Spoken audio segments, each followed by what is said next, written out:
Hello hi welcome back to my channel. ನಾನಿವತ್ತು ಸಿಹಿ ಕುಂಬಳಕಾಯಿಯಿಂದ ಒಂದು ಸಿಂಪಲ್ ಆಗಿರುವಂಥ ಒಂದು ಸಾಂಬಾರ್ ರೆಸಿಪಿನ ಶೇರ್ ಮಾಡ್ತಾ ಇದ್ದೀನಿ. ಸಾಂಬಾರ್ ಮಾಡೋದು ತುಂಬಾ ಈಸಿ, ಹಾಗೆ ಟೇಸ್ಟ್ ಕೂಡ ತುಂಬ ಚೆನ್ನಾಗಿರುತ್ತೆ.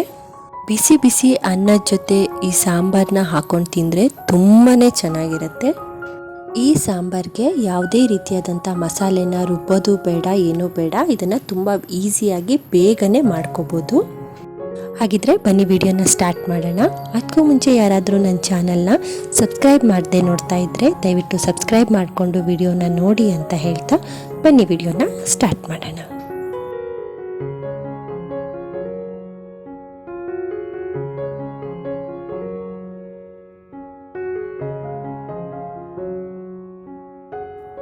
ಮೊದಲು ನಾನಿಲ್ಲಿ ಒಂದು ಕುಕ್ಕರ್ಗೆ 1 ಕಪ್ನಷ್ಟು ನೆನೆಸಿಟ್ಟಿರುವಂತಹ ತೊಗರಿಬೇಳೆನ ಹಾಕೋತಾ ಇದ್ದೀನಿ. ನಾನಿಲ್ಲಿ ತೊಗರಿಬೇಳೆನ ಒಂದು ಅರ್ಧ ಗಂಟೆ ನೀರಿನಲ್ಲಿ ನೆನೆಸಿಟ್ಕೊಂಡಿದ್ದೀನಿ. ತೊಗರಿಬೇಳೆನ ನೆನೆಸಿ ಹಾಕೋದ್ರಿಂದ ಬೇಳೆ ತುಂಬ ಚೆನ್ನಾಗಿ ಬೇಯುತ್ತೆ, ಅದಕ್ಕೋಸ್ಕರ ನಾನು ನೆನೆಸಿ ಹಾಕೋತಾ ಇದ್ದೀನಿ.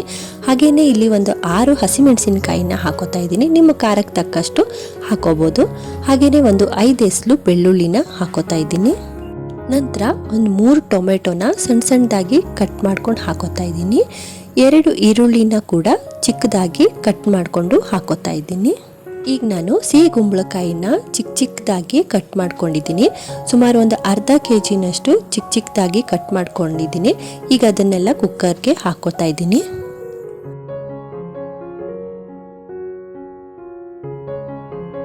ನಂತರ ಒಂದು ಸ್ವಲ್ಪ ನೀರನ್ನ ಹಾಕ್ಕೊಂಡು ಬೇಳೆ ಬೇಯೋದಕ್ಕೆ ಎಷ್ಟು ನೀರು ಬೇಕಾಗುತ್ತೋ ಅಷ್ಟು ನೀರನ್ನ ಸ್ವಲ್ಪ ಹಾಕ್ಕೊಂಡು ಒಂದು 5 ವಿಷಲ್ನ ತೆಕ್ಕೋತಾ ಇದ್ದೀನಿ.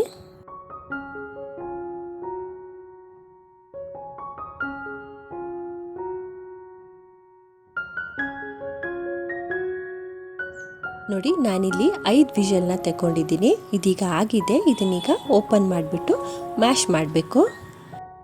ಬೇಳೆಗಳೆಲ್ಲ ತುಂಬ ಚೆನ್ನಾಗಿ ಬೆಂದಿದೆ. ಈಗ ಇದನ್ನು ಮ್ಯಾಶ್ ಮಾಡ್ಕೊಂಡು ಬಿಡೋಣ.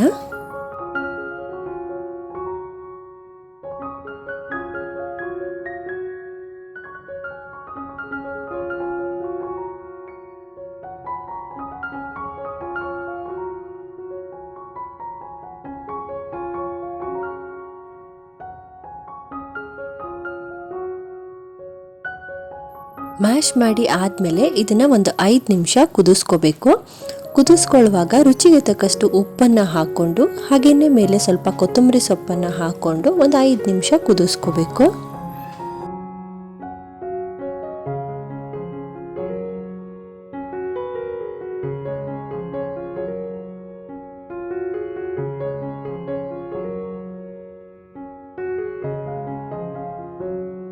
ಈ ಸಾಂಬಾರ್ ಇದೇ ಕನ್ಸಿಸ್ಟೆನ್ಸಿಯಲ್ಲಿ ಇರಬೇಕು. ಸ್ವಲ್ಪ ದಪ್ಪವಾಗಿಯೇ ಇರಬೇಕು, ತುಂಬ ತೆಳುವಾಗಿ ಮಾಡ್ಕೋಬಾರ್ದು, ಸ್ವಲ್ಪ ದಪ್ಪವಾಗಿಯೇ ಇರಬೇಕು.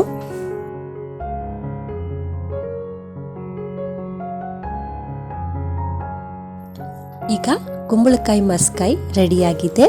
ನೋಡಿದ್ರಲ್ಲ ಎಷ್ಟು ಈಸಿಯಾಗಿ, ಸಿಂಪಲ್ಲಾಗಿ, ಟೇಸ್ಟಿಯಾಗಿ ಕುಂಬಳಕಾಯಿ ಮಸ್ಕಾಯಿನ ಹೇಗೆ ಮಾಡ್ಕೋಬೋದು ಅಂತ. ನೀವು ಮನೇಲಿ ಟ್ರೈ ಮಾಡಿ ಹೇಗೆ ಬಂತು ಅಂತ ಕಮೆಂಟ್ ಮಾಡಿ ತಿಳಿಸಿ.